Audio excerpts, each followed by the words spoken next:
میرے محترم دوستوں اور بزرگوں، اللہ جل جلالہ و من والہ نے اس انسان کو ساری مخلوقات سے افضل بنایا ہے،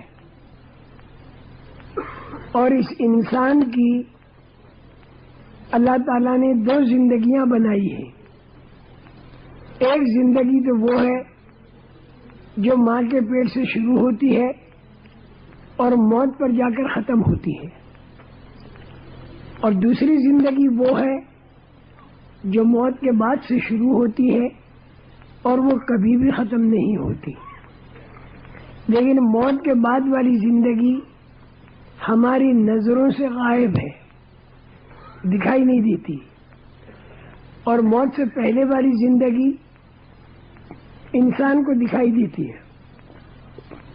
تو موت سے پہلے والی زندگی میں یعنی دنیا کی زندگی میں اگر آدمی کو راحت ملے تو اس راحت کو باقی رکھنے کے لیے اپنی پوری طاقت لگا دیتا ہے، اور اگر اس دنیا کے اندر آدمی پر تکلیف آئے تو اس تکلیف کو دور کرنے پر پوری طاقت لگا دیتا ہے۔ لیکن اس کے باوجود راحت کا آنا اور پھر اس کا باقی رہنا اور تکلیف کا آنا اور پھر اس کا باقی رہنا یا ختم ہونا، یہ سارا کا سارا اللہ کے قبضے میں ہے۔ باوجود کہ انسان کوشش کرے گا اور کرنی بھی چاہیے، لیکن ہوگا وہ جو اللہ کا فیصلہ ہوگا۔ جو کچھ اس وقت دنیا میں ہو رہا ہے اسے اللہ کر رہے ہیں اپنے فیصلے سے اور اپنی قدرت سے۔ زمین پر کچھ نہیں ہوتا جب تک آسمان پر خدا کا فیصلہ نہ ہو۔ اس وقت میں جو کچھ زمین کے اوپر ہم دیکھ رہے ہیں پوری دنیا میں، وہ سارا آسمان کے خدائی فیصلے سے ہوتا ہے، اور اس کے پہلے ہزاروں سال گزر چکے اس دنیا پر، اس کے اندر بھی جو کچھ ہوا وہ خدا کے فیصلے سے ہوا، اور آئندہ جو کچھ ہونے والا ہے وہ اللہ کے فیصلے سے ہونے والا ہے۔ اللہ کے فیصلے کا مقابلہ ساری دنیا کی طاقتیں اور ساری دنیا کے سرمایہ دار مل کر اللہ کے فیصلے کا مقابلہ نہیں کر سکتے۔ اگر اللہ کا فیصلہ پریشانیوں کا آیا تو ساری دنیا کی طاقتیں مل کر پریشانیوں کو دور نہیں کر سکتی، اور اگر اللہ کا فیصلہ امن اور امان کا آیا تو ساری دنیا کے آدمی مل کر اس امن اور امان کو ختم نہیں کر سکتے۔ جو کچھ ہوتا ہے وہ خدا کے فیصلے سے ہوتا ہے۔ اللہ کا فیصلہ اگر یہ ہو جائے کہ تھوڑی تعداد والے اور کم طاقت والے کامیاب ہوں تو ایسا ہی ہو جائے گا۔ جیسے نوح علیہ السلام اور ان کے ساتھی، تعداد بھی تھوڑی اور طاقت بھی تھوڑی، لیکن اللہ کا فیصلہ آسمانی یہ تھا کہ وہ کامیاب ہو جائیں، تو کامیاب ہو گئے۔ میرے محترم دوستو، پوری دنیا ہر زمانے میں دو باتوں کو دیکھتی ہے، ایک تو طاقت اور دوسرے سرمایہ، ایک طرف کیپیٹل اور دوسری طرف پاور۔ یہ دو چیزیں پوری دنیا دیکھ کر چلتی ہے، طاقت اور سرمایہ۔ اب اسے آپ سمجھیں کہ طاقت جو ہے یہ دو طرح کی ہے۔ ایک طاقت بنی ہوئی جس پر مخلوق کا نام آیا، اور ایک طاقت اللہ کی. اللہ کی جو طاقت ہے بے شمار لامحدود، اس کی کوئی حد نہیں، بہت بڑی طاقت ہے اللہ کی. اور جس طاقت پر مخلوق کا نام آیا یعنی بنی ہوئی طاقت، یہ بالکل تھوڑی ہے اور باقی رہنے والی نہیں. تھوڑی ہے طاقت اللہ کی طاقت کے مقابلے میں. اسی طرح خزانہ، ایک تو وہ ہے جو اللہ کے پاس ہے، وہ تو بے شمار ہے، ہر چیز اللہ کے خزانے میں بے شمار ہے، تکلیفیں بھی اور راحتیں بھی. اور ایک خزانہ وہ ہے جو اس دنیا کے اندر ہے اور آدمی کو آنکھوں سے دکھائی دیتا ہے، وہ بہت تھوڑا ہے. ساری دنیا کی طاقتوں کو اگر جمع کر دیا جائے، آدم علیہ السلام کے زمانے سے لے کر تو قیامت تک کی ساری طاقتوں کو اگر جمع کر دیا جائے تو اللہ کی طاقت کے مقابلے میں یہ ساری طاقتیں مکڑی کا جالا ہیں. اور اگر ساری دنیا کا سرمایہ آدم علیہ السلام کے زمانے سے لے کر تو قیامت تک کا جمع کر دیا جائے تو اللہ کے پاس جو خزانہ ہے اس کے مقابلے میں یہ مچھر کا پر ہے. مثال سمجھو، آج دوپہر کو میں نے جتنا کھانا کھایا وہ تھوڑا ہے بنسبت اس کھانے کے جو آپ سب نے کھایا، اس کے مقابلے میں بہت تھوڑا. اور آپ سب نے جتنا کھانا کھایا پورے ساؤتھ افریقہ والوں کے کھانے کے مقابلے میں وہ تھوڑا ہے. اور پورے ساؤتھ افریقہ والوں کا کھانا جتنا بھی دوپہر کا ہوا وہ اس کھانے کے مقابلے میں جو پوری دنیا کے انسانوں نے کھایا اس کے مقابلے میں تھوڑا ہے، کوئی حیثیت نہیں. اور پوری دنیا کے انسانوں نے آج جتنا کھایا اس کو دیکھا جائے حضرت آدم علیہ السلام کے زمانے سے لے کر اور قیامت تک جتنے انسان جتنے جانور مل کر کھا چکے یا کھا رہے ہیں یا کھائیں گے، ساؤتھ افریقہ والوں کے کھانے کے مقابلے میں وہ بہت زیادہ ہے. ساؤتھ افریقہ والوں کا کھانا یہ بہت تھوڑا اس کے مقابلے میں. اب سنو، آدم علیہ السلام کے زمانے سے لے کر قیامت تک جتنا بھی کھانا انسانوں اور جانوروں نے کھایا یا کھا رہے ہیں یا کھائیں گے، اللہ کے خزانے میں جتنا کھانا ہے اس کے مقابلے میں یہ سارا کھانا مچھر کے پر کی حیثیت بھی نہیں رکھتا. اللہ کے خزانے میں جو کھانا ہے بے شمار اور لامحدود ہے، بے حد ہے. وَإِن مِّن شَيْءٍ إِلَّا عِندَنَا خَزَائِنُهُ وَمَا نُنَزِّلُهُ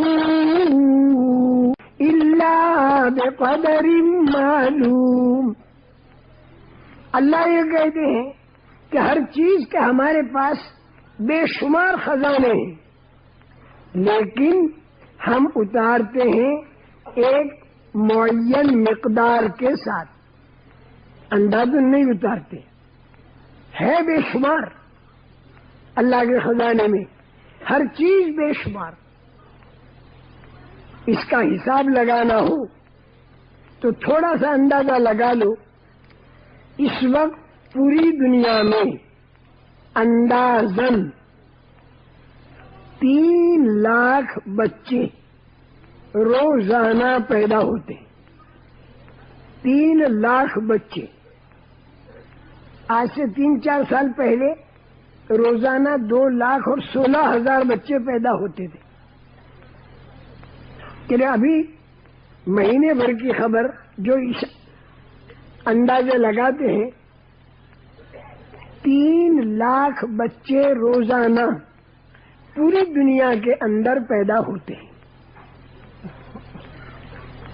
اب یہ جتنے بچے پیدا ہوتے ہیں 3 لاکھ بچے، تو روزانہ ایک بچے کو 2 آنکھیں ملتی ہیں. تو روزانہ اللہ کے خزانے سے 6 لاکھ آنکھیں سپلائی ہوتی ہیں پوری دنیا میں. روزانہ 6 لاکھ آنکھیں. آدم علیہ السلام کے زمانے سے اب تک کتنی آنکھیں سپلائی ہو چکی، اور اب بھی روزانہ 6 لاکھ آنکھیں. لیکن اللہ نے کبھی یہ اعلان نہیں کیا کہ میرے پاس سے آنکھوں کا اسٹاک ختم ہو گیا، اب میں آنکھ نہیں دے سکوں گا. یہ اعلان اللہ نہیں کرتے. کیوں؟ کہ اللہ کے خزانے میں آنکھیں بے شمار ہیں.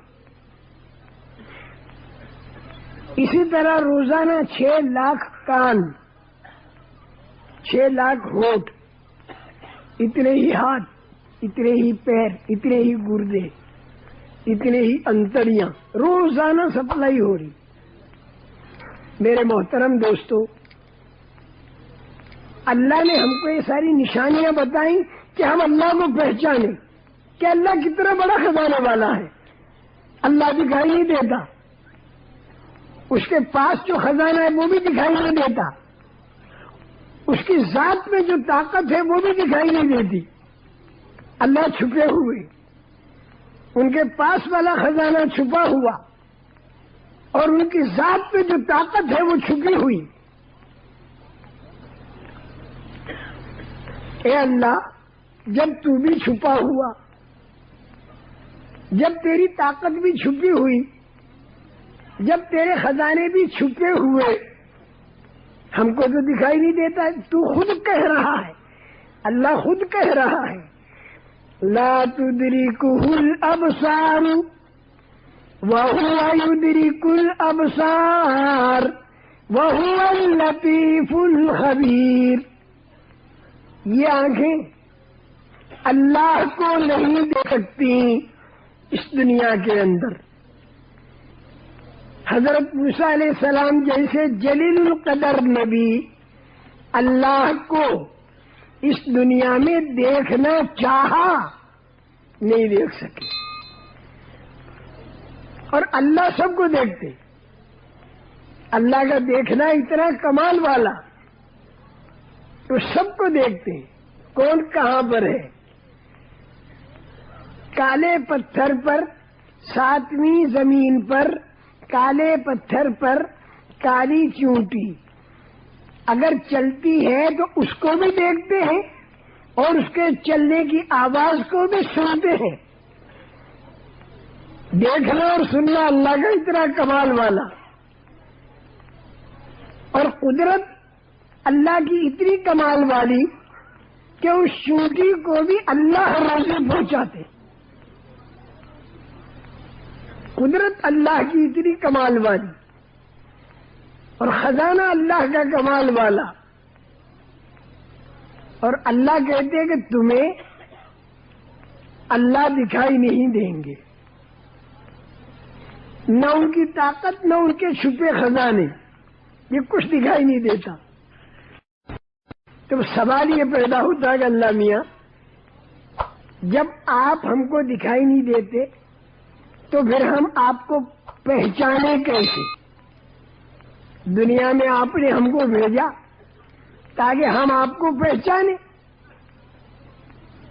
وَمَا خَلَقْتُ الْجِنَّ وَالْإِنسَ إِلَّا لِيَعْبُدُونَ. جنات اور انسان کو پیدا کیا تاکہ اللہ کی عبادت کریں اور اللہ کو پہچانے.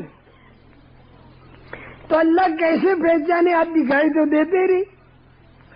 تو اللہ تعالیٰ جواب دیتے ہیں قد جاءکم بصائر من ربکم، اللہ کہتے ہیں کہ تمہارے کو میں تو دکھائی نہیں دیتا، لیکن میری نشانیاں اور میری دلیلیں یہ تم کو دکھائی دیتی ہیں۔ اس کو اگر غور سے دیکھو گے تو میرے کو پہچانو گے، میری طاقت کو پہچانو گے، میرے خزانوں کو پہچانو گے، اور پھر کوشش میں لگ جاؤ گے کہ اللہ کو راضی کرنا چاہیے۔ اتنا بڑا طاقت اور خزانے والا اللہ اگر راضی ہو گیا تو بیڑا ہمارا دنیا کا بھی پار ہوگا اور بیڑا ہمارا آخرت کا بھی پار ہوگا اگر اللہ راضی ہو گیا۔ اور اس اللہ کو راضی کرنے کے لیے جو کچھ بھی تکلیف اٹھانی پڑے گی وہ ہم اٹھا لیں گے۔ جب ایک ڈگری کے حاصل کرنے کے واسطے کروڑ کالج گریجویٹ 20 سال کالج میں لگاتے ہیں، تکلیف اٹھاتے ہیں ایک ڈگری کے لیے، اور وہ ڈگری موت آئی اس کے بعد کام نہیں آتی۔ جب ایک ڈگری کے لیے 20 سال کروڑوں کالجین گریجویٹ کالج میں لگاتے ہیں، ایک ڈگری کی موت کے بعد کام نہیں آئی، تو اللہ کو راضی کرنے کے لیے اگر آدمی اس کی مشق کرنے کے لیے، اللہ کو راضی کرنے کی مشق کرنے کے لیے اگر آدمی سال یا 1.5 سال کی جماعت میں نکل جائے اور لوگوں کو نکال دے اور اللہ کو راضی کرنے کا طریقہ معلوم ہو جائے، نبیوں والا دعوت والا طریقہ جس سے اللہ راضی ہوں گے، تو کتنا سستا سودا ہے کہ پھر زندگی بھر یہ اللہ کو راضی کرے گا، چاہے جو تکلیف اٹھانی پڑے۔ تکلیف کے اٹھائے بغیر اور مجاہدہ کیے بغیر اللہ کو راضی ہم نہیں کر سکتے۔ میرے محترم دوستو، اللہ پاک نے بتایا کہ میں تو دکھائی نہیں دیتا، لیکن میری نشانیوں کو غور سے دیکھو، میری نشانیوں کو غور سے دیکھو، میری دلائل اور دلیلوں کو غور سے دیکھو۔ قد جاءکم بصائر من ربکم فمن ابصر فلنفسه ومن عمی فعلیہا، جس نے غور سے دیکھا میری نشانیوں کو اور میرے کو پہچانا تو اس کا ہی فائدہ ہے دنیا اور آخرت میں، اور جو یہ ساری نشانیاں دیکھ کر اندھوں کی طرح رہا، اندھوں کی طرح رہا، اندھوں کی طرح جیسے اندھے رہتے ہیں، ایسا اندھا تو نہیں کہ اس کو دکھائی نہ دی، لیکن غور کر کے نہیں دیکھا، جانوروں کی طرح دیکھا، اور سنا بھی تو دھیان سے نہیں سنا، اور سوچا بھی تو بڑی جی لگا کر نہیں سوچا، حالانکہ اللہ نے آنکھ دی، کان دیے، اللہ نے زبان دی، اللہ نے دل دیا، لیکن آدمی جانوروں کی طرح دیکھا تو صرف یہی دیکھا کہ موجودہ زمانے کا نفع مل جائے، تکلیف میری دور ہو جائے۔ جیسے کسی بکری کو چارہ دکھا دو تو آ گئی، ڈنڈا دکھا دو تو بھاگ گئی، تو ایسے انسان کو اگر کہیں ٹیمپریری کوئی نفع مل گیا تو اس کی طرف لپک گیا، اور اگر کہیں پر کوئی دھمکی دکھائی دی یا کوئی تکلیف دکھائی دی تو وہاں سے کنی کاٹ کر بھاگ گیا۔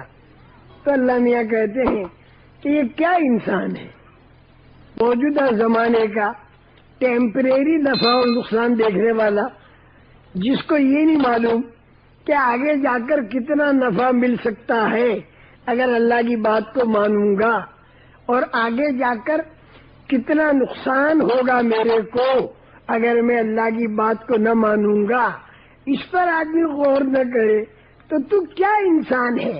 تو جانوروں جیسا ہو گیا. لَهُمْ قُلُوبٌ لَا يَفْقَهُونَ بِهَا وَلَهُمْ أَعْيُنٌ لَا يُبْصِرُونَ بِهَا وَلَهُمْ آذَانٌ لَا يَسْمَعُونَ بِهَا أُولَئِكَ كَالْأَنْعَامِ بَلْ هُمْ أَضَلُّ أُولَئِكَ هُمُ الْغَافِلُونَ. کیا کوئی ماں اپنے بچوں کو سمجھائے گی؟ کتنے پیار سے اللہ سمجھاتے ہیں. دل دیا، سوچتا نہیں. آنکھیں دی، ارے غور سے دیکھتا نہیں. ارے کان دیے، دھیان دے کر سنتا نہیں. جانوروں کی طرح کھانا پینا، پیٹ کے اندر ڈالنا اور اسے پخانہ بنا کر نکالنا، پھر ڈالنا پیٹ میں، پھر پخانہ بنا کر نکالنا اور پھر مر جانا، یہ کوئی زندگی ہے؟ اللہ فرمائے تو جانوروں جیسا ہے. اور یہ غفلت میں ہے، اس نے اللہ کو نہیں پہچانا. اللہ کو نہیں پہچانا، اس نے اللہ کا ذکر نہیں کیا، اللہ کی طرف اس نے دھیان نہیں دیا. یہ اللہ میاں یہی سمجھا رہے. تو میں یہ عرض کر رہا تھا میرے محترم دوستو کہ روزانہ 3 لاکھ بچے، آنکھ کان کو تو سمجھ لیا. ایک اس سے بھی زیادہ حیرت کی بات، اللہ میاں کہتے ہیں کہ نشانیوں میں غور کرو، تو میں وہی غور کرا رہا ہوں. قرآن وہی غور کرا رہا ہے، نبیوں نے وہی غور کرایا جو آنکھوں سے دکھائی دیتا ہے. جتنے انسان بنائے ہر ایک کو اللہ نے نئی صورت اور نئی آواز دے دی. 3 لاکھ بچے الگ الگ صورت لے کر آتے ہیں اور الگ الگ آواز لے کر آتے ہیں. ہر آدمی کو صورت نہیں اور آواز نہیں. تو خدا کے خزانے میں صورتیں کتنی، خدا کے خزانے میں آوازیں کتنی، ختم ہو کر نہیں دیتی نئی آواز اور نئی صورت. ایک ہاسپٹل میں 300 بچے روزانہ پیدا ہوتے ہیں. ہر ماں اپنے بچے کے رونے کی آواز کو سمجھ جاتی، میرا بچہ رو رہا ہے. دوسرے بچے روتے رہے تو سمجھ گئے دوسرے کا بچہ ہے.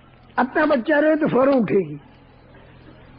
اس سے دیکھو اللہ کتنے بڑے خزانے والے. اتنا بڑا آسمان زمین اور چاند اور سورج بنایا، یہ اس بات کی نشانی ہے، یہ اس بات کی نشانی ہے کہ اس کا کوئی بنانے والا ہے. ہم ایک مرتبہ بینکاک سے ڈھاکہ جا رہے تھے ہوائی جہاز میں، اور ایک ڈاکٹر جاپان سے آ رہے تھے. ہم اور وہ دونوں پاس بیٹھے. وہ ڈاکٹر صاحب یوں کہنے لگے مجھ سے کہ مولوی صاحب اگر برا نہ مانو تو ایک بات کہہ دوں. میں کہا ضرور کہو. انہوں نے کہا مولوی صاحب یہ مسلمان بھی اللہ کو پوجتا ہے، ہندو بھی اللہ کو پوجتا ہے، عیسائی بھی اللہ کو پوجتا ہے، سکھ بھی اللہ کو پوجتا ہے، بدھ مذہب والے بھی اللہ کو پوجتے ہیں. ساری دنیا کے انسان اللہ کو پوجتے ہیں، یعنی اللہ کی عبادت کرتے ہیں. لیکن یہ اللہ دکھائی تو دیتا نہیں. اگر ہوتا تو دکھائی دیتا، جب دکھائی نہیں دیتا تو پھر اللہ نہیں ہے. یہ اس نے ہم سے کہا بھائی جو چیز ہے وہ دکھائی دیتی ہے، اور جو چیز دکھائی نہیں دیتی تو نہیں ہے. تو اللہ دکھائی نہیں دیتا ہے تو نہیں ہے، اگر ہوتا تو دکھائی دیتا. یہ اس نے کہا.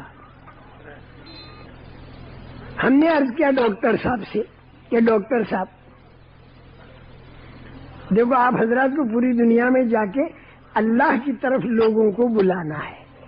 تو یہ جو آپ کے سامنے ہم قصے سنا رہے ہیں، اس لالچ میں سنا رہے ہیں کہ انشاءاللہ تمہاری جماعتیں 4 مہینوں کے لیے ہندوستان، پاکستان، بنگلہ دیش آ کر باری باری سے کام کو سیکھ کر پھر تمہاری جماعتوں کو انشاءاللہ پوری دنیا کے اندر بھیجنا ہے، تاکہ پوری دنیا کے بستے والے انسانوں کو تم اللہ کی معرفت کراؤ اور اللہ کو پہچانواؤ۔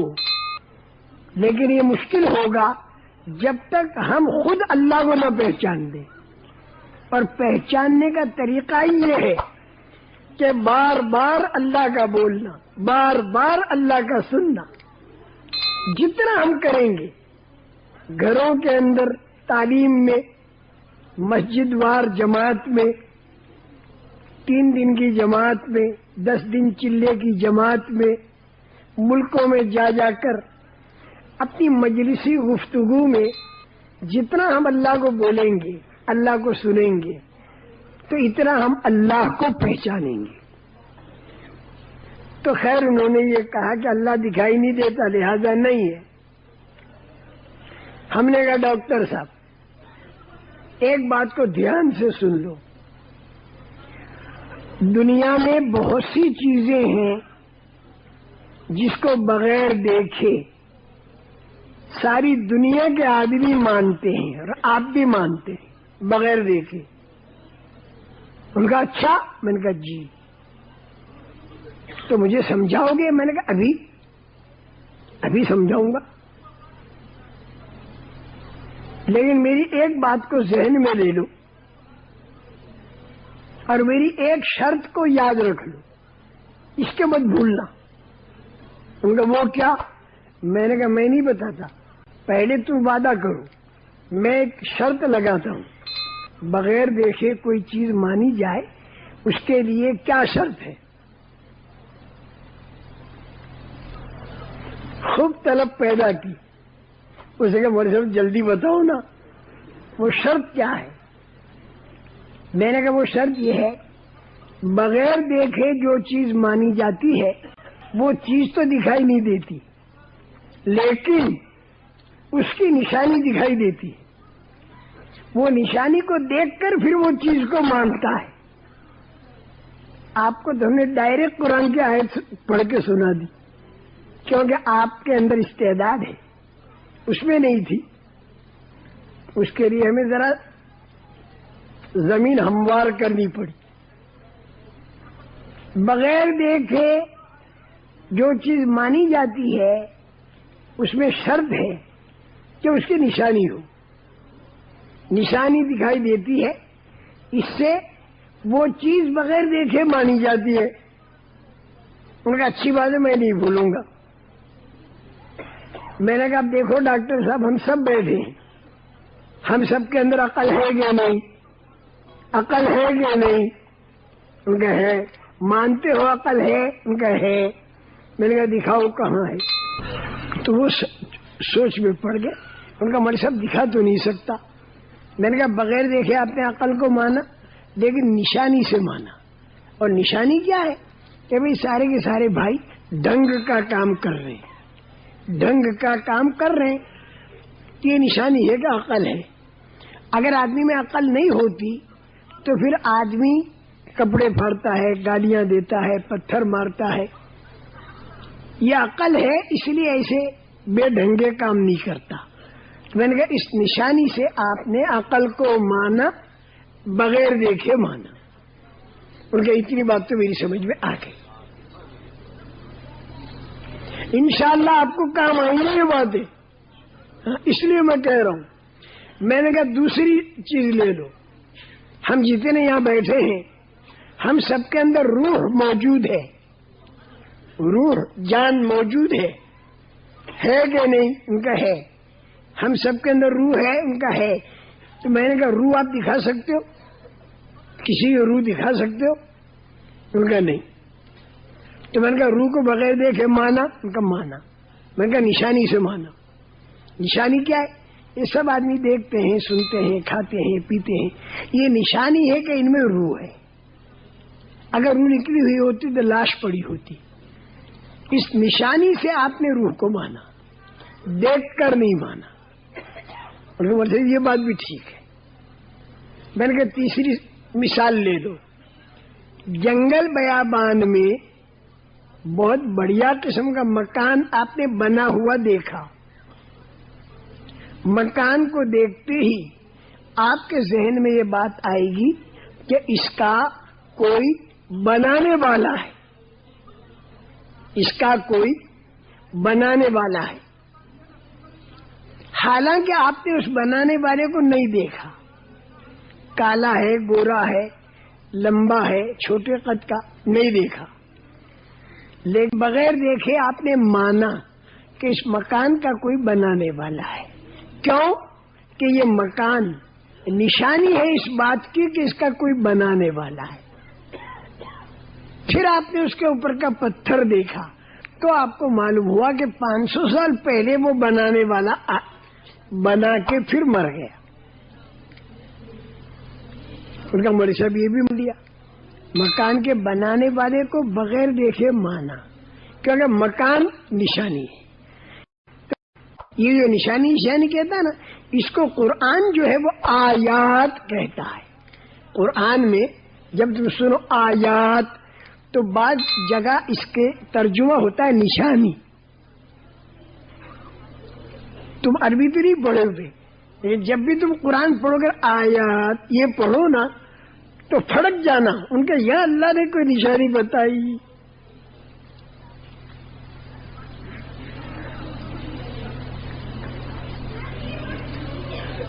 یہ قرآن کی آیتیں جو ہے نا، یہ بھی نشانی ہے ہمارے نبی کی نبوت کی. یہ بھی ایک نشانی. ہم نے ڈاکٹر صاحب کو ایک چوتھی مثال دی. ڈاکٹر صاحب جنگل بیابان میں اونٹ کے چلنے کے نشان پڑے ہوئے دیکھے اور اونٹ کی مینگنیاں دیکھی، لیکن اونٹ کو نہیں دیکھا چلتے ہوئے. مینگنی اور پیر کے نشانات کو دیکھ کر بے پڑھا آدمی یوں کہے گا کہ یہاں سے اونٹ گزرا، بغیر دیکھے. اونٹ کو دیکھا نہیں، بغیر دیکھے.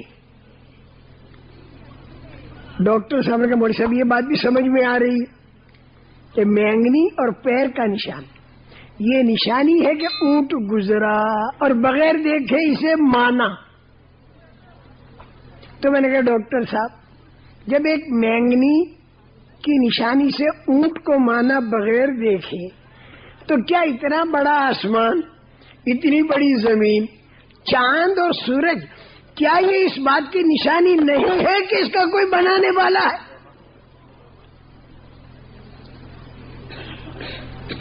3 لاکھ بچے روزانہ جو بنا رہا ہو اور ہر بچوں کو صورت الگ دے رہا ہو اور آواز الگ دے رہا ہو، کتنا بڑا خزانے والا وہ بنانے والا.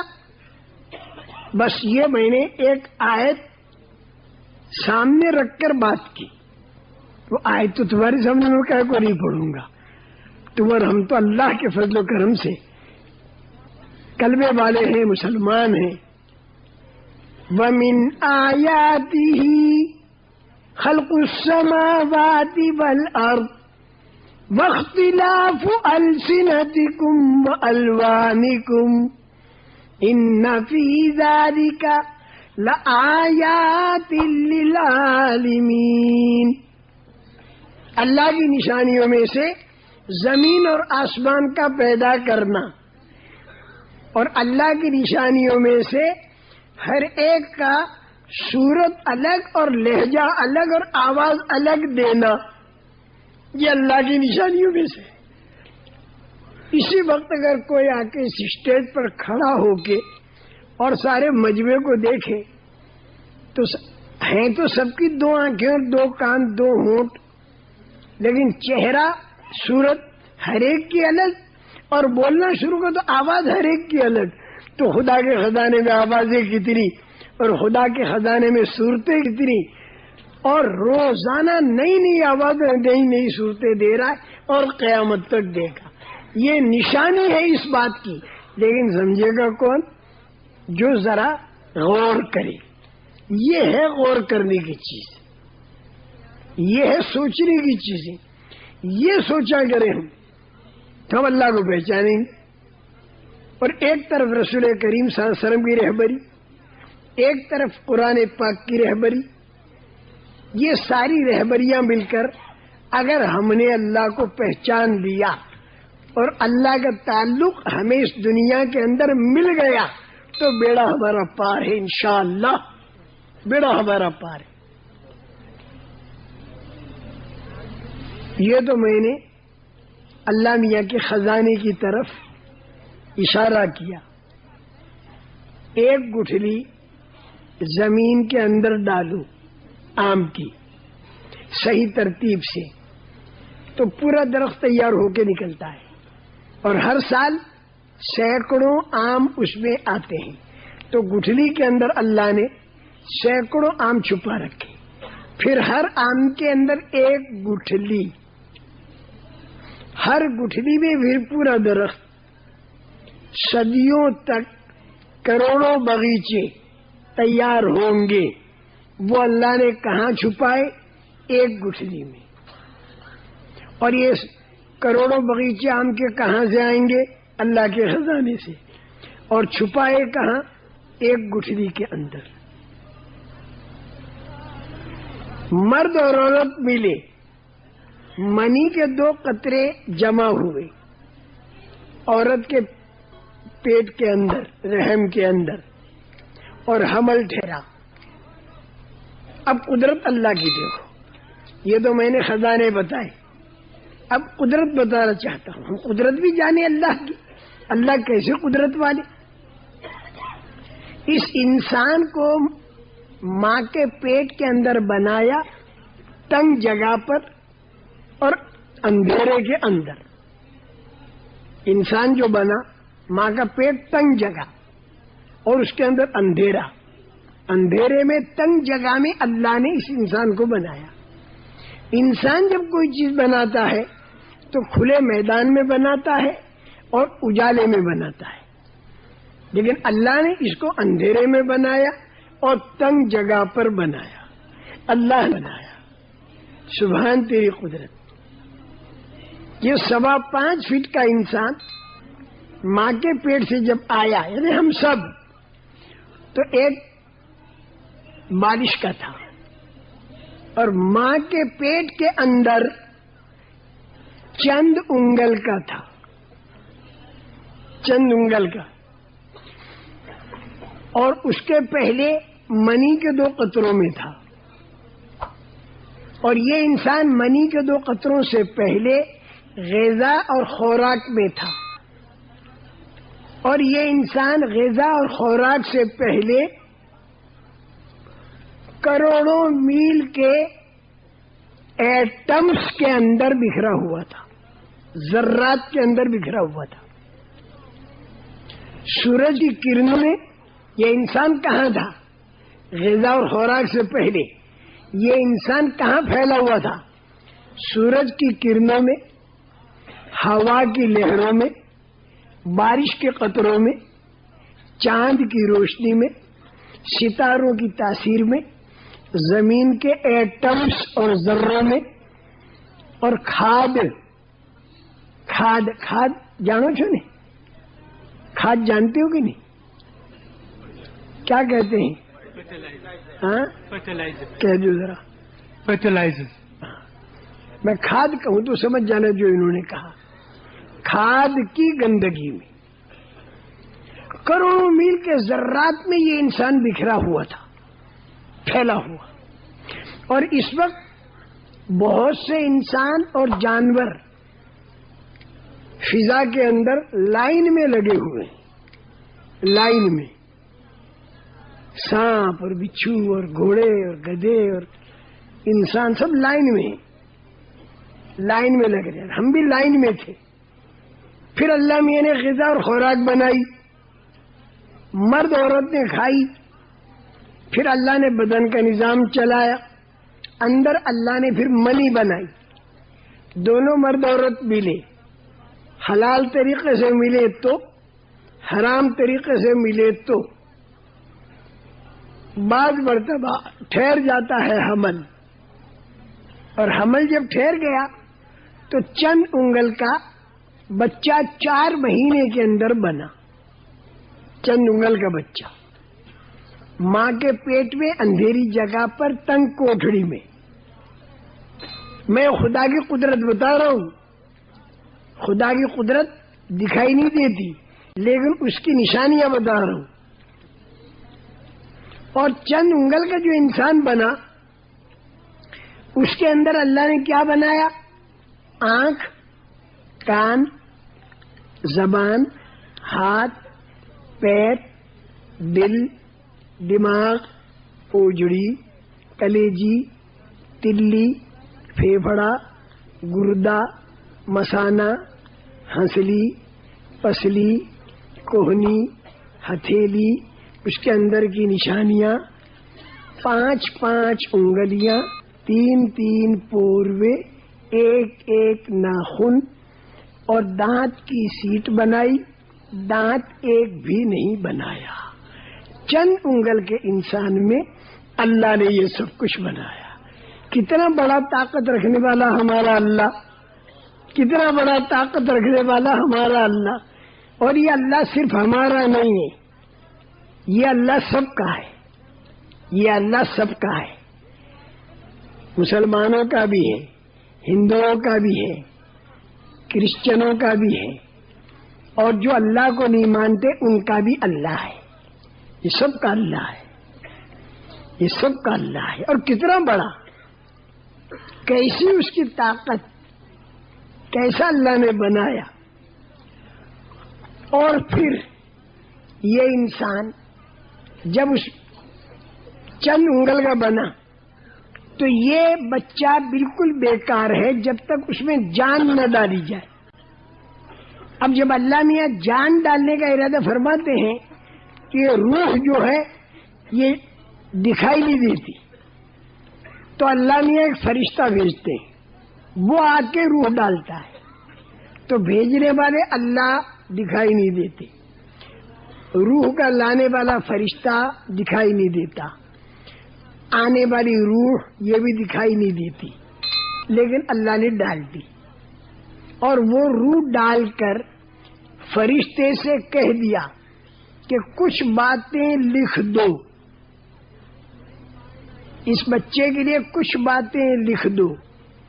ایک تو یہ لکھ دو کہ اس کی روزی کتنی، اور ایک یہ لکھ دو کہ اس کی عمر کتنی۔ ہم جتنے بھی آئے ہیں تو ہمارے لیے لکھا ہوا ہے کہ عمر کتنی، اور یہ بھی لکھا ہوا ہے کہ روزی کتنی، بس اتنی ملے گی، اس سے زیادہ بھی نہیں ملے گی، اس سے کم بھی نہیں ملے گی، روزی اللہ کی طرف سے لکھ دی گئی۔ اب اگر کاروبار زیادہ پھیلا میں تو بھی اتنی ملے گی روزی جتنی اللہ طے کر چکا۔ یہ بات ہے اس دنیا میں کہ اللہ کسی کو مال زیادہ دیتا ہے، کسی کو کم دیتا ہے، یہ اللہ کی طرف سے طے ہے۔ روزی اللہ کسی کو زیادہ دیتا ہے، کسی کو کم دیتا ہے، لیکن یہ روزی کا دینا اللہ کی طرف سے پہلے سے طے ہے، بس اتنی ہی ملے گی، چاہے آدمی کاروبار زیادہ کرے اور چاہے کم کرے، چاہے آدمی کاروبار میں مشغول زیادہ ہو چاہے کم ہو، چاہے آدمی کاروبار کے اندر عقل زیادہ دوڑائے چاہے کم دوڑائے، ملے گا کتنا؟ جتنا اللہ نے طے کر دیا۔ اگر کم طے کیا ہے تو کم ملے گا، چاہے محنت آدمی زیادہ کرے اور عقل آدمی زیادہ دوڑائے، اللہ نے کم طے کیا تو کم ملے گا۔ اور اگر اللہ نے زیادہ دینا طے کر دیا تو زیادہ ملے گا، چاہے آدمی عقل کم دوڑائے اور چاہے آدمی محنت کم کرے۔ لیکن اللہ نے زیادہ طے کر دیا تو اسے زیادہ ملے گا. اور یہ ہم کو معلوم نہیں کہ کس کے لیے اللہ نے زیادہ دینا طے کیا اور کس کے لیے کم دینا طے کیا، یہ ہم کو معلوم نہیں. کیونکہ فرشتے کو کہہ دیا لکھ دے، اس نے لکھ دیا. اور یہ اللہ نے طے کب کیا؟ عمر کتنی اور روزی کتنی؟ زمین اور آسمان کے بنانے سے 50,000 سال پہلے اللہ نے قلم بنایا اور قلم سے کہہ دیا لکھ، تو جو اللہ نے فیضان کیا وہ لکھا اس نے. زمین آسمان کے بننے کے 50,000 سال پہلے ہمارے بارے میں لکھا جا چکا تھا کہ کب پیدا ہوں گے اور کب مریں گے اور روزی کتنی. اس لیے صحابہ بڑے سمجھدار تھے. انہوں نے سوچا کہ روزی تو کم یا زیادہ وہ اللہ کی طرف سے طے، کیونکہ اللہ نے خود کہہ دیا اللہ یبسط الرزق لمن یشاء من عبادہ ویقدر لہ. اللہ کی طرف سے طے ہے کسی کی کم روزی، کسی کی زیادہ روزی. بعض مرتبہ اللہ پیسہ بہت دیتے ہیں لیکن روزی کم لکھ دی، تو یہ آدمی زیادہ پیسہ ہونے کے باوجود روزی کم کھائے گا. اور بعض مرتبہ آدمی کی روزی تو لکھ دی زیادہ اور ہے پیسہ کم، تو کم پیسے میں یہ زیادہ روزی کھائے گا. تو اللہ نے طے کر دی نا، بہت پیسے والا لیکن بیمار ہے. ڈاکٹر نے یہ کہا کہ گوشت مت کھانا، دال کھانا. دال تو بہت پیسہ، لیکن یہ گوشت نہیں کھاتا، یہ دال کھاتا ہے. اور اس کا باورچی جانتے نہیں لوگ، کھانا پکانے والا، اس کا باورچی غریب آدمی، اس کو یہ کہہ دیا کہ جو کچھ پکے، جو کچھ تجھے کھانا ہو کھا لے. تو اسی دسترخوان پر بہت بڑا سیٹھ وہ کھا رہا ہے دال، اور اس کا نوکر باورچی کھانا پکانے والا وہ کھا رہا ہے مرغا. اب دیکھیے خدا کی شان دیکھو، کم پیسے والا اللہ نے مرغا لکھ دیا، مرغا کھا رہا، زیادہ پیسے والا دال کھا رہا. یہ اللہ کی شان ہے. دیکھو یہ میں ہنسانے کے لیے نہیں کہہ رہا اور وقت پاس کرنے کے لیے نہیں کہہ رہا. میں یہ بتلانا چاہتا ہوں کہ ہم اللہ کو پہچانیں اور اللہ کو پہچان کر پھر ہم اپنی زندگی کی ترتیب قائم کریں جو ہم کو رسول پاک صلی اللہ علیہ وسلم نے بتائی. رسول پاک صلی اللہ علیہ وسلم نے ہم کو یہ سمجھا دیا کہ میرے بعد کوئی نبی اس دنیا کے اندر آنے والا نہیں.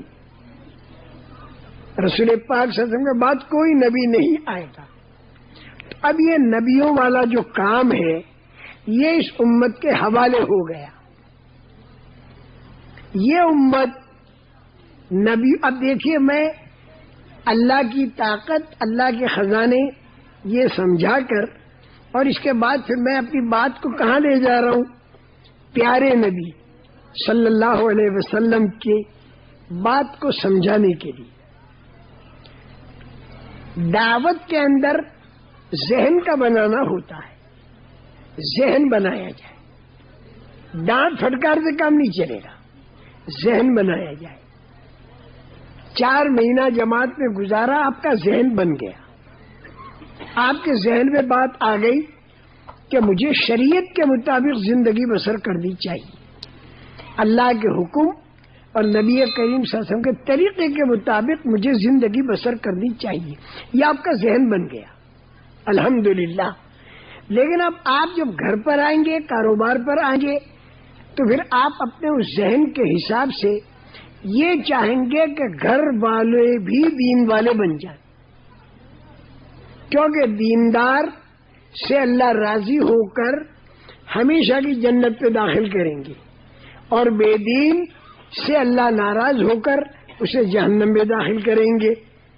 تو اب آپ کو گھر والوں کا فکر ہوا، اپنے دوست برادر کا فکر ہوا، اپنے کاروبار کا فکر ہوا کہ اس میں سے حرام کو نکالو، اور یہ فکر بہت اچھا فکر ہے جو 4-6 مہینہ جماعتوں میں پھر کر آپ کو پیدا ہوا، اور اب آپ اللہ کے دین کو مقام پر چالو کرنے کی فکر لے کر آئے۔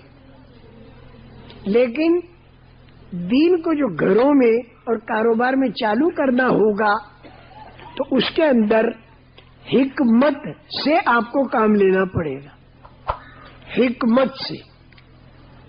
بغیر حکمت کے اگر آپ کام کرو گے تو بجائے جتنے حکم اب تک ٹوٹ رہے تھے بعض مرتبہ زیادہ حکم ٹوٹنے لگیں گے۔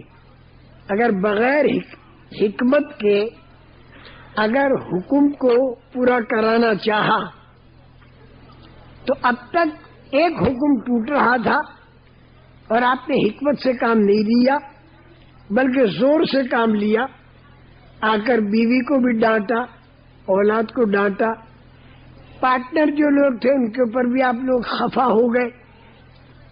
یہ کیا جہنم والا کاروبار ہو رہا ہے؟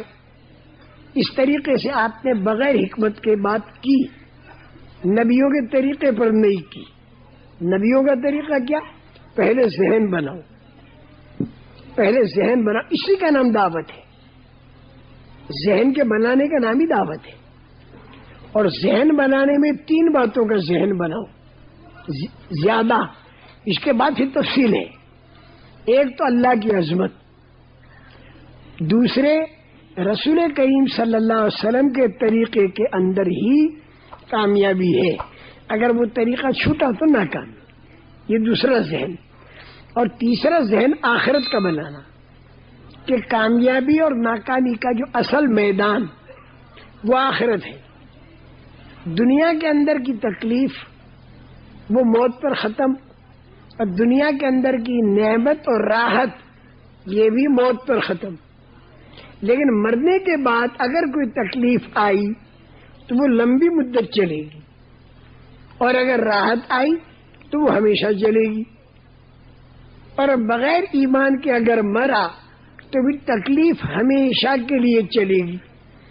یہ 3 باتوں کا ذہن بنانے میں دیر لگے تو بھی پرواہ مت کرو، گھبرا مت جاؤ۔ دعوت کے معنی ذہن کا بنانا ہے۔ ایک دم سے آدمی دین پر نہیں آئے گا، میری بات کو یاد رکھو۔ کئی جھگڑے ہمارے سامنے آئے، میاں بیوی کے اندر لڑائی ہو گئی، باپ بیٹوں میں لڑائی، اور لڑائی کیا؟ یعنی باپ دین چاہ رہا ہے، بیٹے نہیں چاہ رہے، شوہر دین چاہ رہا ہے، بیوی نہیں چاہ رہی۔ تو اب وہ جو دین کو نہیں چاہتا تو اس سے لڑائی نہیں کرنا، اس سے بغیر ضرورت کے سختی بھی نہیں کرنا۔ بغیر ضرورت کے سختی منع ہے، اور حکمت سے بات کر دی، حکمت سے بات کر، بغیر حکمت کے اگر بات کی اور بلا ضرورت اگر سختی کی تو اس کا نقصان بعض مرتبہ یہ ہوگا کہ آپ ایک حکم ٹوٹ رہا ہے اس کو چالو کرنے کی فکر میں سختی کر دی، حکمت چھوڑ دی، تو اب تک تو ایک حکم ٹوٹ رہا تھا، آپ کی بے حکمتی سے اب 15 حکم ٹوٹنے لگیں گے۔ غیبتیں گھر میں ہوں گی، لڑائی جھگڑے ہوں گے، مقدمے بازیاں ہوں گی، 2 گروپ ہوں گے، بیوی باپ ماں سے مل کر اور ایک گروپ بنائے گی، خود آپ کے ماں باپ آپ کے خلاف ہوں گے، دینی ان کا ذہن نہیں۔ پارٹنر جو ہیں وہ خود اب آپ سے کہیں گے کہ پارٹنرشپ نہیں کرنی ہمیں تیرے سے، ان میں اور تم میں ٹھنے گی۔ پھر بعد مرتبہ کچہریوں میں جانا پڑتا ہے، پھر اس میں جھوٹ، تو گیا تو تھا ایک حکم کو چالو کرنے، لیکن نبیوں والا طریقہ اختیار نہیں کیا جس کے سکھانے کے لیے 4-4 6-6 مہینے جماعتوں میں پھراتے ہیں، وہ نبیوں والی حکمت نہیں لایا تو ایک حکم کیا چالو ہوتا، 15 حکم اور زیادہ ٹوٹ گئے اور آدمی پریشان ہو گیا اور آدمی سوچ میں پڑ گیا. پھر آدمی بعد مرتبہ کم ہمت ہو کر خود اپنے اندر سے بھی دھیمے دھیمے دین نکل جانے کا خطرہ ہے. اس لیے میرے محترم دوستو، اللہ حاکم بھی ہے اور اللہ حکیم بھی ہے، حکم بھی دیتے ہیں اور اس میں بڑی حکمتیں، اور رسول کریم صلی اللہ علیہ وسلم نے ہم کو حکمتیں سکھائی. اور بڑے میں بڑی حکمت جو ہے وہ ذہنوں کا بنانا، اور اس میں 3 باتیں. ایک تو اللہ کی عظمت. دیکھیں صبح سے اب جب سے میں نے بیان شروع کیا تو میں اللہ کی عظمت ہی کو بیان کر رہا ہوں. اللہ میرے دل میں اتار دے، اللہ آپ کے دل میں اتار دے. اللہ کی عظمت دل میں آ گئی، اللہ کی بڑائی دل میں آ گئی تو پھر تکلیفوں کا اٹھانا آسان. 100 سے زیادہ جماعتیں سال بھر 1.5 سال کی اس وقت دنیا کے اندر چل رہی ہے، اور آپ ہی کے جیسے وہ کاروبار والے اور بال بچوں والے بڑی زبردست تکلیفیں اٹھا رہے، لیکن ان تکلیفوں کا اٹھانا ان کے لیے صرف آسان ہی نہیں بلکہ لذت والا ہے. انہیں تکلیفوں میں مزہ آتا ہے. کیوں؟ کہ ان کو معلوم ہے کہ اس کے نتیجے میں اللہ راضی ہوگا، اور جب اللہ راضی ہوگا تو پھر اللہ کے راضی ہونے کی جگہ اور مہمان خانہ وہ ہے جنت. اس جنت کے اندر ہمیشہ رہنے ملے گا. تکلیف تو اٹھانی اس دنیا کے 60-70 سال میں، اور یہاں پر بھی تکلیف ہی تکلیف ہو یہ نہیں، بلکہ اللہ پاک مدد بھی کرتے ہیں. لیکن وہ اللہ کے راضی کرنے کا شوق ان میں آ گیا. دیکھیے اتنی تکلیف اٹھائے، اور جس میں اللہ کے راضی کرنے کا شوق نہیں آیا، ذہن نہیں بنا، تو وہ ایک حرام چھوڑنے کو تیار نہیں ہوگا. وہ کہے گا کاروبار کو حلال پر لاؤں گا تو پیسہ کم ہو جائے گا. تو اس کا ذہن تو پیسے کا بنا ہوا ہے. آپ ذہن اس کا یہ بناؤ کہ زندگیوں کا بنانا، زندگیوں کا بگاڑنا اللہ کے ہاتھ میں ہے. عزت ذلت اللہ کے ہاتھ میں، کامیابی ناکامی اللہ کے ہاتھ میں، اطمینان پریشانی اللہ کے ہاتھ میں. دنیا کے اندر کی پھیلی ہوئی چیزوں سے زندگیوں کے بننے کا تعلق بھی نہیں، اور زندگیوں کے بگڑنے کا تعلق بھی نہیں. جس کی زندگی اللہ بنائے گا اس کی بنے گی، جس کی زندگی اللہ بگاڑے گا اس کی بگڑے گی. ملک اور مال دے کر اللہ نے زندگی بگاڑنا طے کر دیا تو ملک اور مال ہوگا اور زندگی بگڑے گی، جیسے قارون، فرعون اور حامان. اور اگر کچا مکان ہو، تعداد تھوڑی ہو، سامان تھوڑا ہو، طاقت بھی تھوڑی ہو، اور اللہ نے زندگی بنانے کا فیصلہ کیا تو ان کی بن جائے گی، جیسے بنی اسرائیل اور جیسے صحابہ، ان کی زندگی بن گئی کیونکہ اللہ نے بنانا طے کر دیا. یہ ذہن بنانے کی چیز ہے. ہمارا اپنا بھی ذہن یہ بنے کہ بنانے اور بگاڑنے کا قانون کیا ہے. اللہ کا قانون، اللہ کا چیزیں نہیں ہے، میٹریل اور سامان یہ نہیں ہے.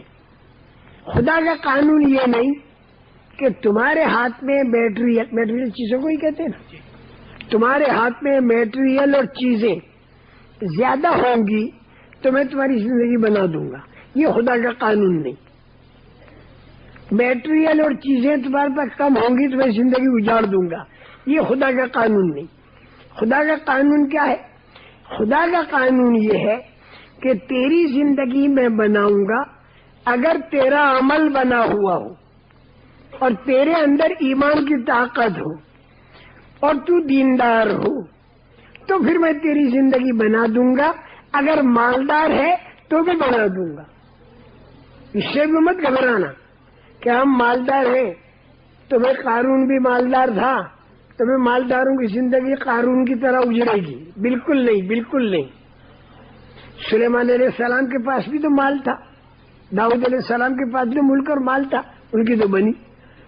زندگی کے بنانے اور بگاڑنے کا جو خدائی قانون ہے یہ ملک اور مال نہیں، بلکہ سر سے لے کر پیر تک بدن کے جتنے حصے ہیں ان کا استعمال اللہ کے حکموں کے مطابق اور نبی کریم صلی اللہ علیہ وسلم کے طریقے کے مطابق اگر ہو جائے تو پھر اللہ فیصلہ کریں گے کہ اس کی زندگی بنے. پھر اس کی زندگی کوئی بگاڑ نہیں سکتا. ایمان، اعمال اور دینداری ہو تو پھر اللہ پاک زندگی کو بنائیں گے. یہ ذہن بنایا جائے. لیکن ایک غلطی اور ہم لوگوں سے سب سے ہوتی، اکثر و بیشتر، جن کے دلوں میں دین کی عظمت ہوتی ہے لیکن جن کے پاس حکمت نہیں ہوتی، تو دین کا کام چالو کرنے میں مقامی طور پر بھی اور باہر نکل کر بھی ایک زبردست غلطی ہوتی ہے اور اس کی طرف خیال بھی نہیں جاتا. وہ غلطی کیا ہوتی ہے کہ کام کرتے کرتے کرتے کرتے دین کی فکریں کرتے کرتے جماعتوں کو نکالتے نکالتے مشورے کرتے کرتے مسجد وار جماعتیں بناتے بناتے یہ سارا ٹھیک کیا، بالکل نبوی طریقے پر آنے کی کوشش. سال کی جماعتوں کا نکالنا، 1.5 سال کی جماعتوں کا نکالنا، مقامی کام کرنا، اس کے لیے فکریں کرنا، ہر وقت دھن لگی رہنا، یہ کرتے کرتے کرتے کرتے بتا دوں کیا غلطی ہوتی ہے؟ بتا دوں اللہ مجھے بھی اس سے محفوظ کرے اور اللہ تمہیں بھی اس سے محفوظ کرے. غلطی یہ ہوتی ہے کہ دین کا کام کرتے کرتے کرتے کرتے بعض مرتبہ اگر آدمی خیال نہ رکھے تو آدمی کے ذہن میں یہ آنے لگتا ہے کہ ہدایت جو ہے وہ میرے ہاتھ میں ہے. اب ہدایت کو جب اپنے ہاتھ میں سمجھا اور جا کے بیوی سے کہا تو مان، اس نے نہیں مانا، تو وہیں پر ایک غصہ آ جاتا ہے اور وہیں پر آدمی ایسی حرکتیں کر دیتا ہے کہ پھر بجائے ہدایت کے اور زیادہ اللہ کے احکامات ٹوٹنے لگتے ہیں. بڑے میں بڑی غلطی دین کے کام کرنے والوں سے، ہم لوگوں سے، سب سے، اور جتنے یہاں بیٹھے ہیں اکثر و بیشتر، میں سب کے بارے میں تو نہیں کہوں گا لیکن اکثر و بیشتر، پہلا نمبر کلمے کا یہ ہی ذہن سے نکل جاتا ہے. کتنی صحیح طریقے پر آدمی محنت کرے لیکن اگر ذہن اللہ سے ہٹ کر اور اپنی محنت پر آ گیا بس صحیح ترتیب نہ رہی. اور یہ اندر کی چیز ہے. ہم لوگ یہ طے کر لیں کہ نبیوں کے طریقے پر محنت کا کرنا یہ تو ہمارے ذمے ہے. ہم فکر کریں کہ نبیوں کے طریقے پر محنت ہو رہی یا نہیں، اس کے اندر بھول چوک ہو سے ٹھیک کریں. لیکن اس کے بعد نتیجہ یعنی کسی کا دل پھیرنا یا کسی کو ہدایت ملنا یہ ہمارے قبضے میں نہیں، یہ اللہ کے قبضے میں ہے. اور جو کام اللہ کے قبضے میں ہونا اس کے بارے میں بہت گڑ گڑا کر اللہ ہی سے کہنا کہ اے اللہ جیسی لگڑی لولی ٹوٹی پھوٹی محنت کرنی چاہیے، اے اللہ ہم نے کی اور اس میں بھی بہت قصور اور کوتاہیاں ہم سے ہوئی، اے اللہ تو اسے معاف کر دے، اور اے اللہ تو دلوں کو پھیر دے، اے اللہ تو اقوام عالم کی ہدایت کے فیصلے فرما. گڑ گڑا کر مانگنا، بل بلا کر مانگنا. ایک طرف دعوت والی محنت اور ایک طرف نبیوں والے غم والی دعا. نبیوں کی دعا میں بڑا غم ٹپکتا تھا، بڑی بے چینی. اب لوگ نہیں مانتے تھے نا تو نبیوں پر غم آتا تھا، بڑا غم، بڑا صدمہ، جیسے کہیں آگ لگ جائے اور لوگ اندر جل رہے ہوں تو اس کو دیکھ کر آدمی کو کس قدر بے چینی ہوتی ہے. میرے محترم دوستو، اگر انسان بغیر دین کے اور بغیر ایمان کے اور بغیر کلمے کے اس دنیا سے مر کر گیا تو مرتے ہی جو تکلیف شروع ہوئی، اللہ حفاظت فرمائے، ہمیشہ کے لیے وہ تکلیف رہی. یہ نبیوں کو بہت بے چین کر دیتی تھی یہ چیز. تو محنت میں تو نبی کسر نہیں چھوڑتے تھے، لیکن نبیوں کے ذہن میں یہ تھا کہ دلوں کو تو اللہ ہی پلٹیں گے. اس لیے بہت بے چینی کے ساتھ وہ اللہ سے دعا مانگتے تھے. اس کے بعد کسی کا ذہن جلدی بنا، کسی کا دیر سے بنا. صدیق اکبر اور خدیجۃ الکبریٰ رضی اللہ تعالیٰ عنہما کا ذہن تو جلدی بنا. حضرت عمر نے بہت سو کو تکلیف دی، بعد میں ذہن بنا. اور حضرت ابو سفیان کا ذہن تو مکہ مکرمہ فتح ہونے سے پہلے بنا. اور حضرت اکرمہ اور حضرت حارث ابن ہشام جو ابو جہل کے وہ بیٹے اور یہ بھائی، ان کا ذہن فتح مکہ کے موقع پر بنا.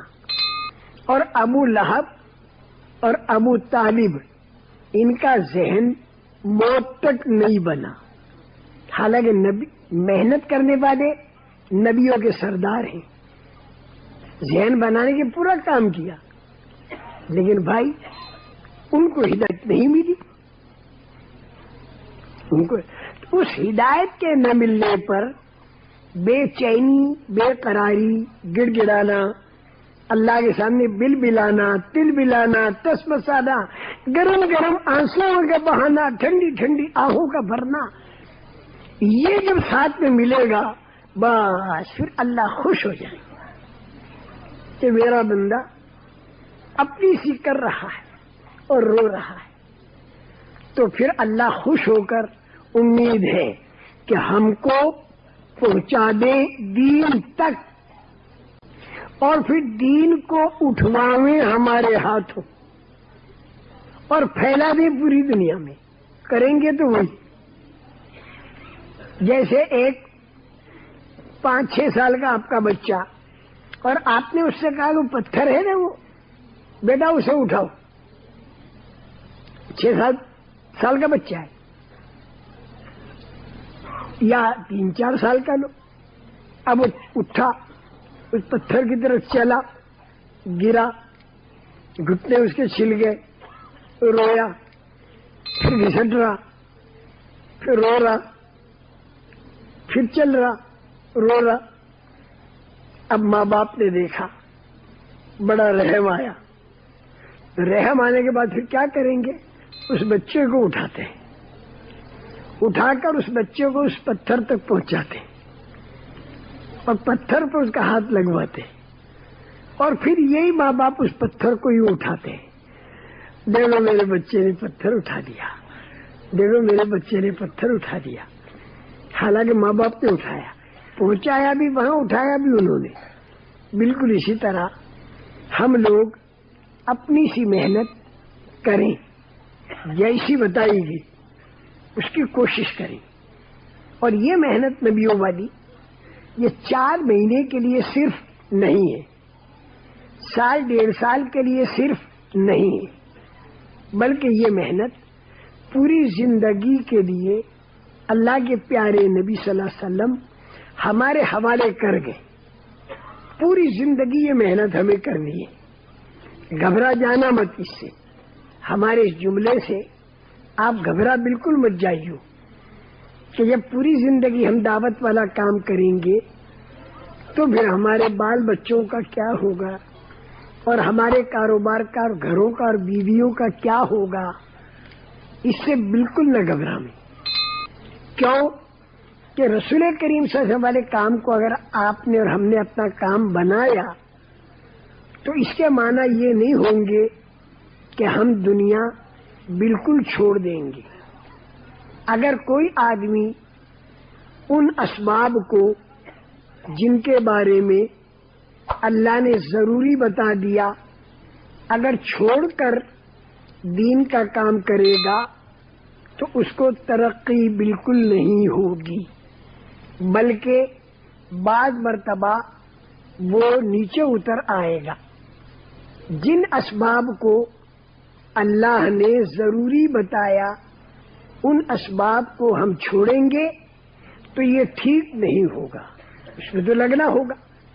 لیکن کن اسباب کو ضروری بتایا اور کن کو ضروری نہ بتایا، یہ بہت ہی سوجھ بوجھ کی بات ہے، اس لیے کہ پورے قرآن کے اندر اللہ کے احکامات تو پھیلے ہوئے، پورے قرآن میں اللہ کے احکامات پھیلے ہوئے۔ انسان سے غلطی یہ ہوتی ہے کہ ان سارے حکموں میں سے تھوڑے سے حکم جو اپنی طبیعت کے موافق ہیں وہ لے لیتا ہے اور پھر قرآن کی آیتیں پڑھتا ہے۔ یہ تو قرآن میں ہے، میں قرآن کے خلاف تھوڑی کر رہا ہوں۔ اب اگر نبیوں والے کام کے لیے آدمی کو کھڑا کروں کہ بھائی نبیوں والا کام سیکھنے کے لیے ایک مرتبہ تو 4 مہینہ دے دو، 70 سال سے آواز لگ رہی، لیکن ابھی تک ایک بہت بڑا مجمع وہ ہے کہ جس نے پوری زندگی میں ایک مرتبہ 4 مہینہ نہیں دیا اس کام کے لیے کہ جس کام کے لیے پیدا ہی کیے گئے ہیں۔ اللہ نے اسی کام کے لیے ہم کو بھیجا جس کو حضرت ربیعی ابن عامر نے رستم کے سامنے کہا کہ اللہ تعالی لنخرج العباد من عبادت العباد الى عبادت رب العباد، کہ اللہ نے ہم کو بھیجا ہے تاکہ بندوں کی غلامی سے نکال کر اللہ کی غلامی میں لائیں، اور مختلف طریقوں کے ظلموں سے نکال کر اسلام کے انصاف میں لائیں، اور دنیا کی تنگیوں سے نکال کر دنیا کی کشادگی میں لائیں۔ تو جس کام کے لیے اللہ پاک نے ہم کو بھیجا، آج اس کام کے لیے پوری زندگی میں سے آدمی نے 4 مہینے بھی نہیں دیے، تو پھر وہ اور جب کہو تو کہے گا بیوی بچوں کا پالنا یہ بھی تو دین ہے، اور واقعی دین ہے، اور قرآن کی آیت بھی پڑھے گا اور ہے وَعَلَى الْمَوْلُودِ لَهُ رِزْقُهُنَّ وَكِسْوَتُهُنَّ، بیوی کا کھانا اور کپڑا شوہر کے ذمے، یہ اللہ کہتا ہے، یہ حکم ہے اللہ کا۔ أَسْكِنُوهُنَّ مِنْ حَيْثُ سَكَنْتُم مِّن وُجْدِكُمْ، بیوی کے لیے مکان کا بنانا یہ بھی قرآن بتا رہا ہے،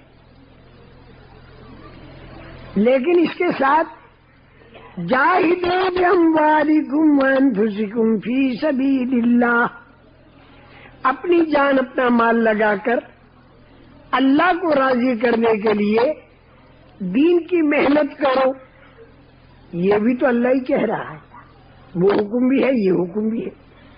تو حکموں میں سے آدمی صرف اتنا لے لیتا ہے جتنا طبیعت کے موافق ہو، اور طبیعت جہاں نہیں چلتی تو وہ آیتیں دکھائی بھی نہیں دیتی، یا اگر دکھائی بھی دے گئی تو اس کا مطلب ایسا سمجھا جاتا ہے کہ جس میں کچھ کرنا نہ پڑے، جس میں کچھ کرنا نہ پڑے۔ اب جہاد کی آیتیں ہیں پورے قرآن میں، اس کے معنی صاف عربی کے اندر کوشش کرنا، جدوجہد کرنا، پھر وہ کوشش نبوی طریقے پر ہو، صاف نبوی طریقے پر وہ کوشش ہو۔ لیکن اب جہاد کے معنی لڑائی کے لے لیے، قتال کے یعنی مارنا، اور اب دنیا میں وہ چیز ہو نہیں رہی، اب لہذا ہماری چھٹی ہو گئی۔ جہاد کے ایک معنی مقرر کر دیا یعنی مارنا، لڑائی کرنا، اب وہ لڑائی بڑائی دین کے لیے ہے نہیں گئی، لہذا ہماری چھٹی۔ حالانکہ میرے محترم دوستو، جہد، جہاد، جاہدو، جاہدو، تجاہدون، یہ سارے جتنے بھی لفظ ہیں اس کے معنی بالکل اگر ٹھیک معنی کرو گے تو کوشش کرنا، اور کوشش ہمارے اپنے طریقے پر نہیں ہوگی، اس کوشش کو ہم تجویز نہیں کریں گے، وہ نبوی طریقہ ہوگا، نبوی ترتیب ہوگی، نبوی طریقہ ہوگا۔ وہ نبوی طریقہ اور نبوی ترتیب کیا ہے؟ سب سے پہلے دعوت کی فضا کا بنانا، رسول کریم صلی اللہ علیہ وسلم کے طریقے پر سب سے پہلا کام یہ ہوگا، دعوت کی فضا کا بنانا، جو مکہ مکرمہ میں آپ نے بنائی۔ اور دعوت کی فضا بنانے میں کیا ہے؟ وہی ذہنوں کا بنانا، جس کو ابھی میں آپ حضرات کو مختلف انداز سے سمجھا رہا ہوں کہ اللہ کی عظمت، آخرت کا فکر، وہ ذہنوں کا بنانا، قلبی کی دعوت، قلبی والا ذہن بنے۔ دعوت کی فضا بنے گی تعلیم کے حلقوں سے، جو حضرت عمر کی بہنوں بہنوئی کر رہے تھے، ذکر اور تلاوت اور دعا سے، آپس میں ایک دوسروں کے ساتھ کی ہمدردیوں سے، نمازیں پڑھنا، اور یہ سارے کام اللہ کو راضی کرنے کے لیے کرنا، دنیا کی غرض دو۔ باہر بھی نکل کے دعوت دیں، اندر رہ کر بھی دعوت دیں۔ یہ جو 6 نمبر ہیں مکہ مکرمہ کی زندگی میں رسول پاک صلی اللہ علیہ وسلم نے جو کیا، اس کا نچوڑ ہمارے بڑوں نے نکال کے بتا دیا ہم، تو ذہن تو اس سے بنے گا بھائی۔ اس کے بعد پھر ہجرت ہوئی، مدینہ منورہ گئے، وہاں پر فضا تھی، اس فضا کے اندر اب تعلیم کے حلقے کھل کر اجتماعی طور پر ہوئے۔ مکہ مکرمہ میں تعلیم چھپ کر ہوتی تھی اور الگ الگ گھروں میں ہوتی تھی۔ مکہ مکرمہ میں نماز چھپ کر ہوتی تھی، الگ الگ پڑھتے تھے لوگ۔ مکہ مکرمہ میں چونکہ فضا نہیں تھی تو انفرادی طور پر کام ہوا اور چھپ کر ہوا۔ تو جون سی جگہ آپ جائیں وہاں فضا نہیں۔ آج یہ ہم ادھر ہی کے بارے میں کارگزاری، ہمارے پاکستان کے جو احباب کام کر کے مفتی صاحب کو سنا رہے، میں بھی بیٹھا تھا، تو بیچارے ایک ایک کے گھر پر جا جا کر، جہاں فضا نہیں وہاں تو یہی کرنا پڑے گا، ایک ایک کے گھر گھر در در جانا، جیسے رسول کریم صلی اللہ علیہ وسلم جاتے تھے۔ جن ملکوں میں فضا نہیں ہوگی وہاں یہ کرنا پڑے گا، جس جگہ فضا نہیں ہوگی وہاں یہ کرنا پڑے گا۔ اور جہاں فضا بن گئی تو پھر وہاں مدینہ منورہ کی ترتیب پر، مدینہ منورہ کی ترتیب کیا تھی کہ اب تعلیم اجتماعی طور پر، نماز اجتماعی طور پر، اور اسی طرح ایک دوسرے کے ساتھ کی ہمدردی اجتماعی طور پر، مشورے اجتماعی طور پر، باہر سے آنے والی جماعتوں کو لے کر بیٹھنا یہاں سے جماعتوں کا باہر بھیجنا، یہ ساری مدنی ترتیب تھی۔ یہ دعوت والی ترتیب قائم ہوگی ذہنوں کے بنانے کی، تو اس سے انشاءاللہ دنیا بھر کے لوگوں کے ذہن بنیں گے، ان لوگوں کے جو انصاف والے ہوں گے ان کے ذہن بنیں گے، اور جو انصاف والے نہیں ہوں گے، جو ضدی ہوں گے، جو حق دھرمی والے ہوں گے، بھائی ٹھیک ہے، ضدی حق دھرمی سمجھیں گے کہ نہیں؟ یا کوئی اور لفظ کہو؟ تم بھی تو اردو نہیں جانتے، اس کا کیا کیا جائے؟ ہاں نہیں واقعی یہ بھی بیچارے بات کرتے ہیں تو بہت مشکل ہوتی ہے، انہیں بھی کوئی بات نہیں ہے، تو ہے ہی بھائی جیسا آدمی کا ماحول ہے۔ میں اس لیے بار بار پوچھتا ہوں کہ یعنی بات سمجھ میں آئے، بس یہ میں چاہتا ہوں اور کچھ نہیں۔ میں بہت بھاری الفاظ کہوں تو سمجھ میں آپ کی نہ آوے تو ذرا ٹھیک نہیں رہتا، ہمیں تو آپ کو سمجھانا ہے اور اللہ میری بھی سمجھ میں ڈال دے۔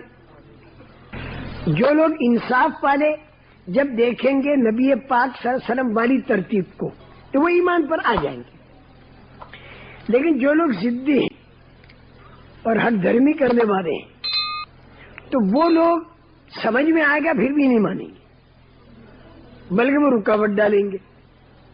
عام طور سے یہ ہوا، جادوگر انصاف والے تھے، موسیٰ علیہ السلام کی بات مان لی، حالانکہ فرعون کے آدمی تھے، لیکن فرعون اس کا لشکر یہ ضدی تھا تو مقابلے پر آ گئے، نہیں مانا۔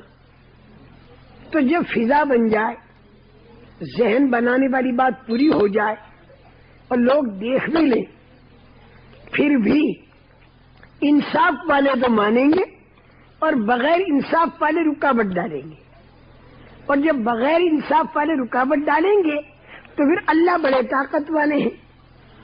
یہ بغیر انصاف والے، بغیر دین والے، بغیر ایمان والے جو ضدی پنے پر آ جائیں اور حق دھرمی پر آ جائیں اور نہ مانیں اور رکاوٹ ڈالیں، تو پھر اللہ اپنی طاقت کو استعمال کرتا ہے، پھر اللہ کی طاقت کا مقابلہ یہ رکاوٹ ڈالنے والے ضدی اور حق دھرمی والے اللہ کی طاقت کا مقابلہ نہیں کر سکتے، چاہے دین کے کام کرنے والے کتنے کمزور ہوں، کتنے کم طاقت ہو، کتنی ان کی تعداد تھوڑی ہو، کتنی ان کی تعداد تھوڑی ہو، اور رکاوٹ ڈالنے والے خراب لوگ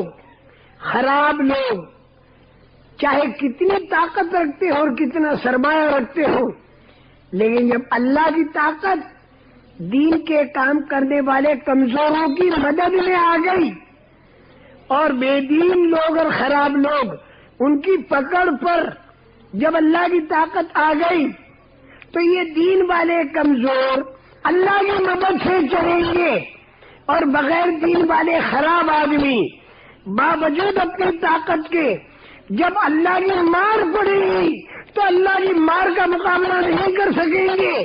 پورے دنیا کے انسانوں کو ڈرنا چاہیے کہ جس دن اللہ کی مار پڑے گی تو اللہ کی مار کا مقابلہ ساری دنیا کی طاقتیں مل کر نہیں کر سکیں گی۔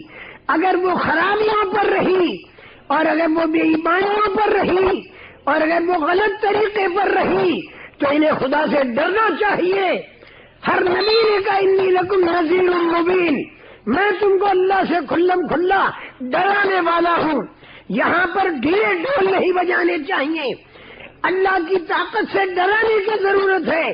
اللہ بڑا طاقت والا ہے، ساری دنیا کی طاقتیں اگر مل جائیں تو وہ اللہ کی طاقت کے مقابلے میں مکڑی کے جالے کی حیثیت نہیں رکھتی۔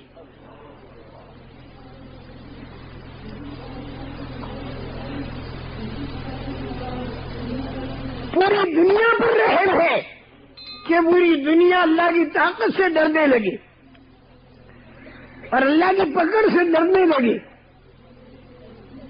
لیکن یہ ساری بات سمجھ میں کب آئے گی؟